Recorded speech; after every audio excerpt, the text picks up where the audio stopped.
โอเคဒါလေးကတော့ငါးလက်မစိုက်ပန်ကာနှလုံးနဲ့စပရေးဖန်ပါပါတယ်အပြန်တွင်တုံပန်ကာလေးဒါလေးကိုရန်ကုန်မြောက်ဥက္ကလာပမြို့နယ်ကဘရိုတယောက်ကမှာထားတာနော်ဒီပစ္စည်းလေးကတော့ကျွန်တော်စီမှာဒါပါဆယ်ထုတ်ပြီးသွားပြီဆိုတော့ဒါနောက်ဆုံးဒါပစ္စည်းပဲဒါကတော့ဒီပစ္စည်းကုန်သွားပြီဆိုတော့ဒါပါဆယ်ထုတ်ပြီးဆိုတော့ဒါက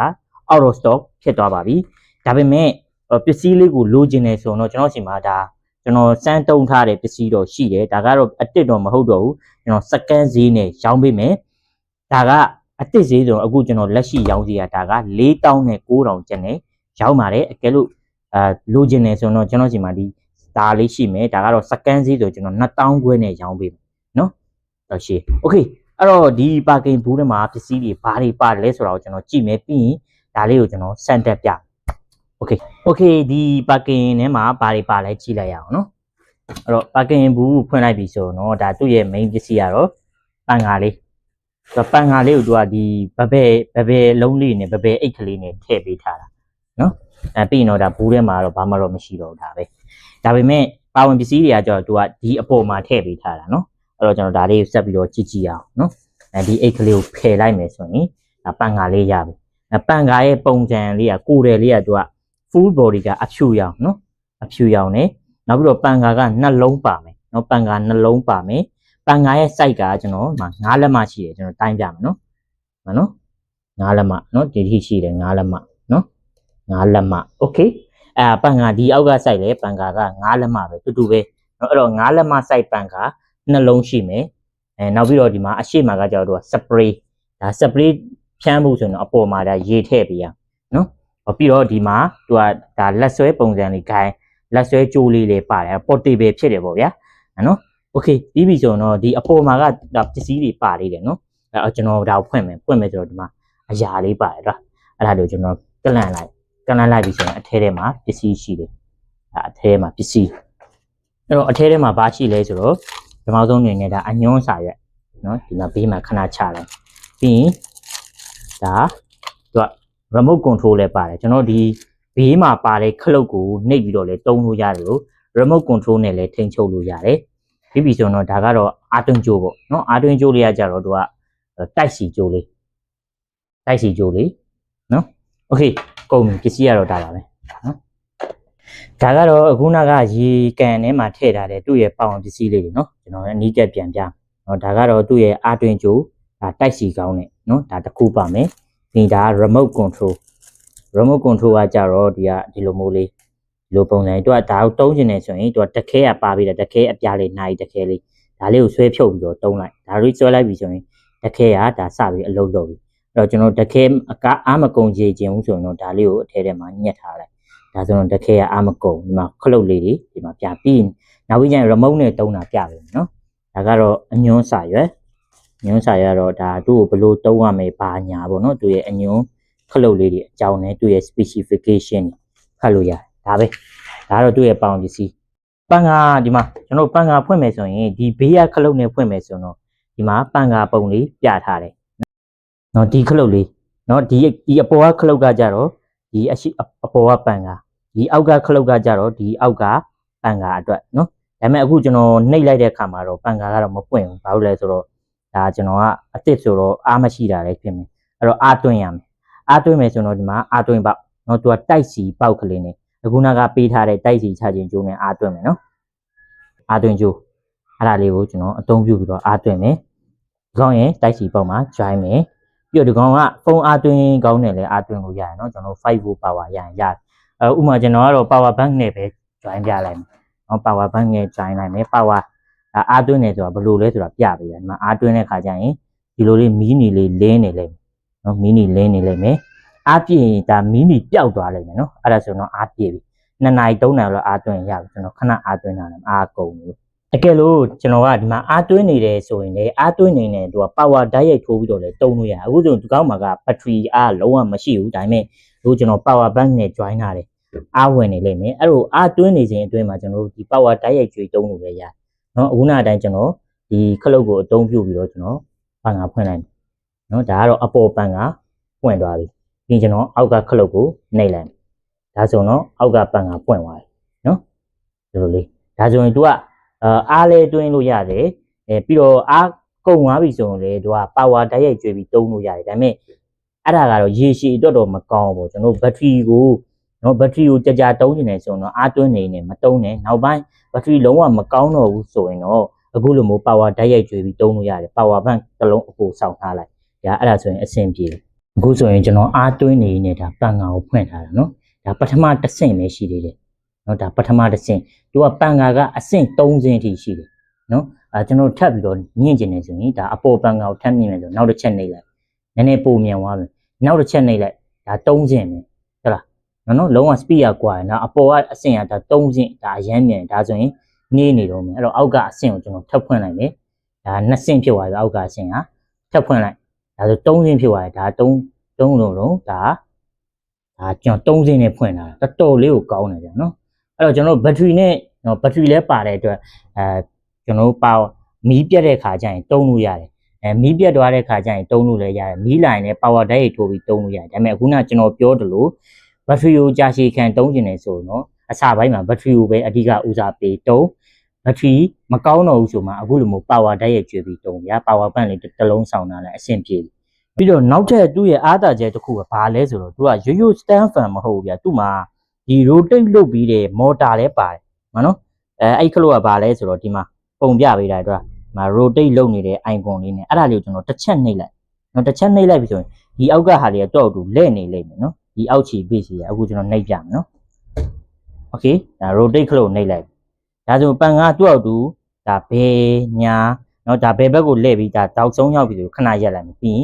်ဒါ rotate ပြန်လှည့်မယ်ပြီးရင်ညာဘက်ကိုလှည့်သွားပြီပြီးရင်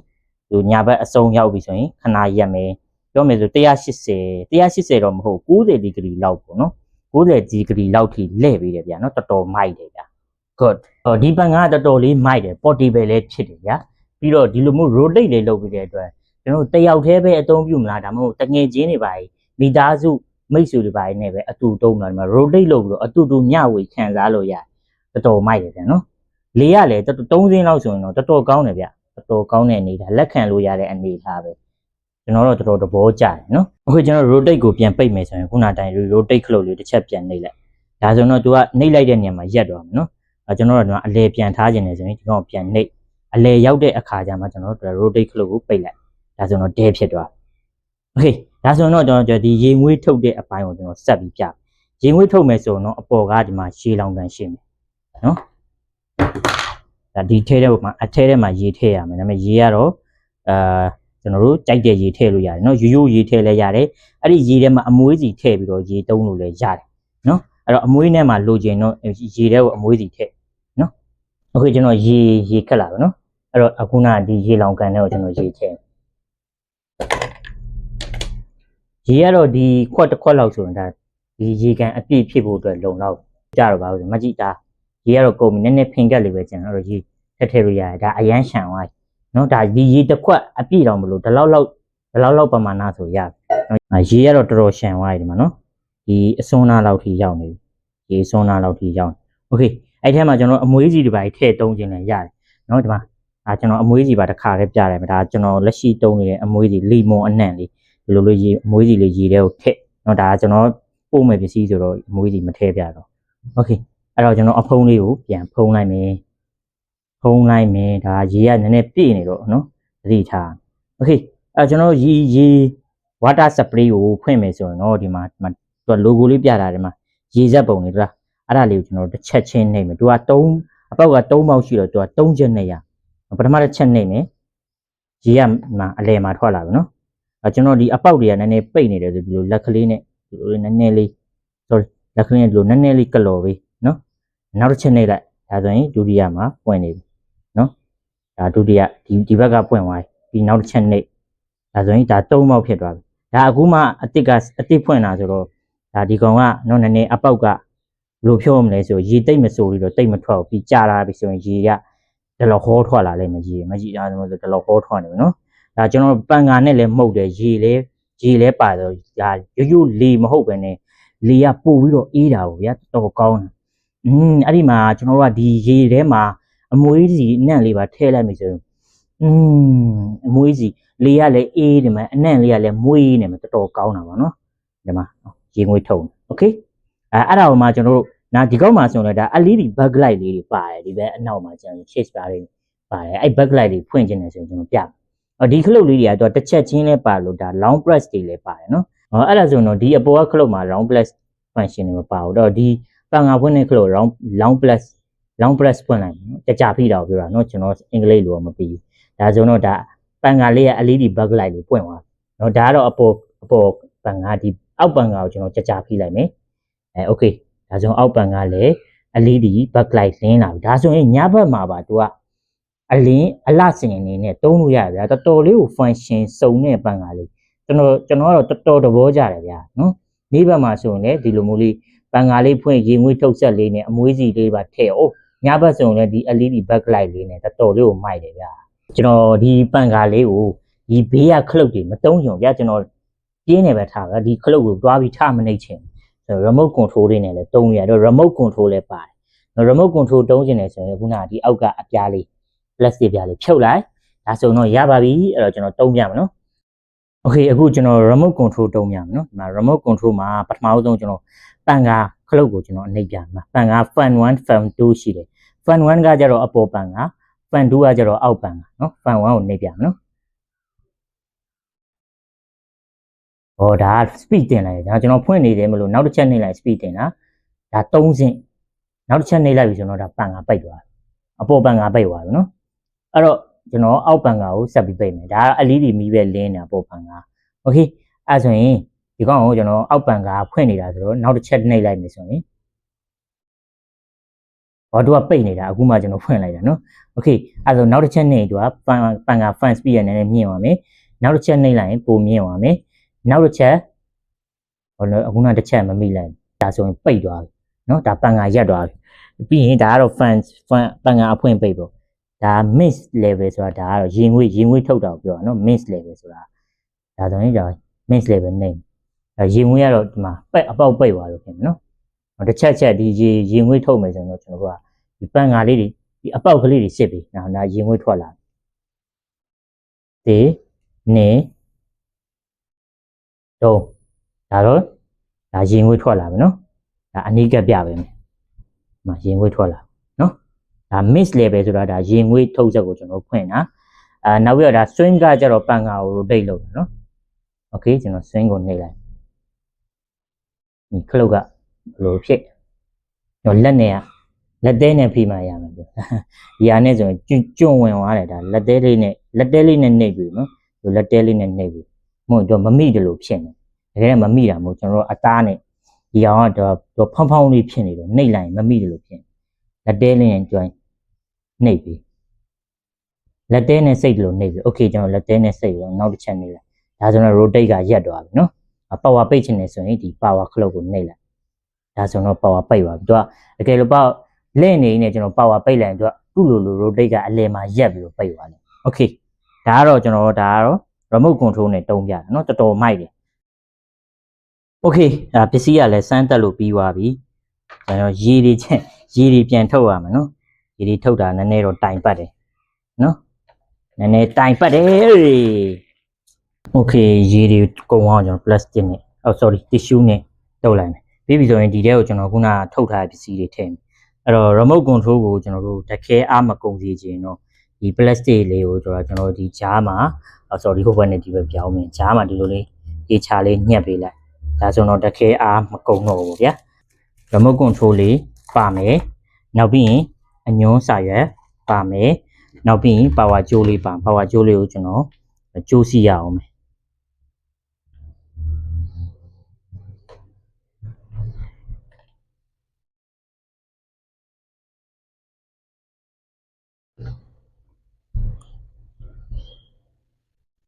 ကြိုးစီမယ်ပြီးရင်ဒီလည်းထည့်မယ်ပြီးရင်အဖုံးပိတ်ဒါတို့ရဲ့ပေါင်ပစ္စည်းပြီးရင်ခုနကဒီပပဲအိတ်ကလေးနဲ့ဒီကောင်ဆွတ်လိုက်โอเคရပါပြီပါဆယ်ထုတ်လို့ရပါဆယ်မထုတ်ခင်ဒီကောင်လေးကိုဘူးတဲ့ရင်ထည့်မယ်နော်ဒါတို့ရဲ့ parking ဘူးလေးနော် parking ဘူးတွေကိုကျွန်တော်ထည့်လိုက်ပါမယ်ဒီနော်ပါဆယ်ထုတ်လို့ရပါပြီပါဆယ်ထုတ်တာကျတော့ကျွန်တော်ထုတ်နေကြဒီအိတ်နဲ့ဆိုတော့မတော်တော့โอเคအဲ့တော့ဘာနဲ့ထုတ်မလဲဆိုတော့ဒီအိတ်အမဲနဲ့ပဲထုတ်လိုက်တော့ လိုလေးထုတ်လိုက်မယ်ဒီနော်ဟိုလိတ်ဒီလိတ်ဟိုကတ်ဒီကတ်ပေါ့ကဲဒါလေးကတော့နောက်ဆုံး order လေးဖြစ်ပါတယ်ပစ္စည်းကတော့ကုန်သွားပါပြီနောက်ထပ်ပစ္စည်းအစ်စ်တွေထပ်ရောက်မယ်ဆိုတော့ကျွန်တော် line ပေါ်မှာပြန်တင်ပေးပါမယ်အဲ့တော့ဒီပန်ကာလေးကတော့နော်မျိုးရဲရလူတွေကတော့လိုချင်မှလိုမှာပေါ့နော်နယ်ဘက်ကလူတွေဆိုတော့ဒီပန်ကာလေးကအသုံးဝင်တယ်ဒါမှမဟုတ်ကျွန်တော်တို့ကခရီးသွားတဲ့လူတွေဆိုရင်လည်းဒီပန်ကာလေးကအသုံးဝင်တယ်ဘာလို့လဲဆိုတော့တော့ portable ဖြစ်တယ်တဲဝါလို့ရတယ်ပြီးတော့ရိုးရိုးပန်ကာလည်းမဟုတ်ဘူးဘလို့ပန်ကာလဲဆိုတော့သူက function တော်တော်စုံတယ်ဗျာကျွန်တော်အခုနပြခဲ့တယ်လို့ဒီပန်ကာတစ်ခုတည်းလို့မဟုတ်ပဲねရေငွေလည်းထုတ်လို့ရတယ်ဒါအလှဆင်လို့ရတယ်တော်တော်မိုက်တယ်ဗျာကျွန်တော်တို့သဘောသားကြနော်ဒါဒီပစ္စည်းလေးကိုတော့ဒါမြောက်ဥက္ကလာကနော်ရန်ကုန်မြောက်ဥက္ကလာကနေမှာထားတဲ့ပရိုတယောက်ကိုကျွန်တော်ဒီနေ့ဒလီအပ်ပေးမှာမြောက်ဥက္ကလာဆိုတော့ပို့ကတော့4000ကျမယ်ကြာချိန်ကတော့ကျွန်တော်မြို့တွင်းဆိုတော့ကြာချိန်1ရက်2ရက်ပဲမြန်နေဆိုတော့ကျွန်တော်ဒီနေ့ပို့ရင်မနှက်ဖြန်ရောက်တယ်နည်းနည်းလေးလမ်းခရီးအခက်ခဲကြောင့်เนาะအကြောင်းတစ်ခုကြောင့်ဆိုတော့တစ်ပတ်ခါရောက်โอเคရပါပြီအဆုံးထိကြည့်ရှုပေးတဲ့အတွက်အားလုံးကျေးဇူးအများကြီးတင်ပါတယ်ခင်ဗျာ